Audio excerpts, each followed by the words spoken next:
take me very long to find out that things were wrong. Now, Kedgwick really is in the center of northern New Brunswick. You've got Edmundston in one corner, Hamilton in the other, and right dead center in the middle of all that forest is Kedgwick. So people live, 90% of the economy is created from the forest. Well, one day I find this young man who had attempted to commit suicide. He was 27. And I said, why? He says, well, you know, I couldn't take it anymore. I'm in debt up to my ears. My wife was leaving me because I wasn't, you know, talking to her anymore. I wasn't seeing the kids anymore. I said, what kind of bill are you talking about? He says, well, $450,000. What? Yeah. He says, if I wanted to work, I had to buy this machine, and I had to get it co-signed by the Irving company so that I could actually work. And work he did. You know, 18 hours a day, and then his machine had to work 24 hours a day, and he had to hire crews to work it around. Anyway, it just became really, really overwhelming for him. So, started asking around, and everybody else was in the same boat.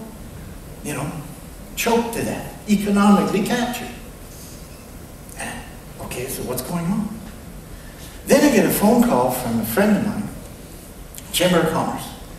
And he said, Charles, I have something to tell you. I says, okay. So we go and have a couple of beers. He says, 3 months ago, I went with the mayor and the union of our mill, because we're a mill town and it ran 7 months a year, one shift. It was having a hard time keeping alive.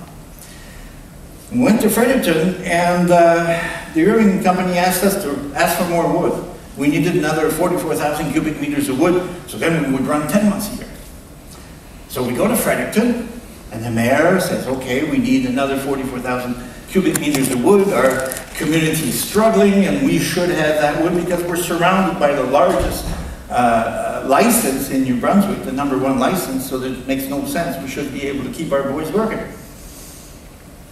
The deputy minister has got this page sliding back and forth. He says, oh, I don't understand. You guys should have more than enough wood to operate year-round. The mayor says, no, we have so much wood from one license and so much wood from another. We need another 44,000 cubic meters. Deputy minister flips the page, and 3 years prior, they had allocated to the Irving company, or to the mill in Kedgwick, an extra 83,000 cubic meters of wood. So he says, I don't get it. You guys should be working full-time 2 shifts. The mayor looks at that and goes, no, that's never been cut here. And the union guys say, that's never been cut here. Yet the Irving company was reporting that it was. There was an Irving company rep there, and he goes, oh, they had forgotten that they had been, I call it stealing the wood from our mill, sending it somewhere else, keeping our mill choked. Why? I don't know. But when this guy told me that, I said, this makes sense. And then so I called one of our councillors, and I said, do you know anything about this? He says, no. The mayor hasn't told us anything. This is true. And then I called the president of the Chamber of Commerce. She says, I know nothing about this.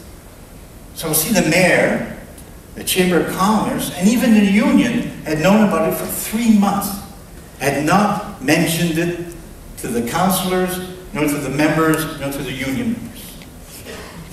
But wood had been leaving, not coming to our community, although they had been declaring it was being cut in Kedgwick. That represented $1 million in hard-earned salary every year for 3 years.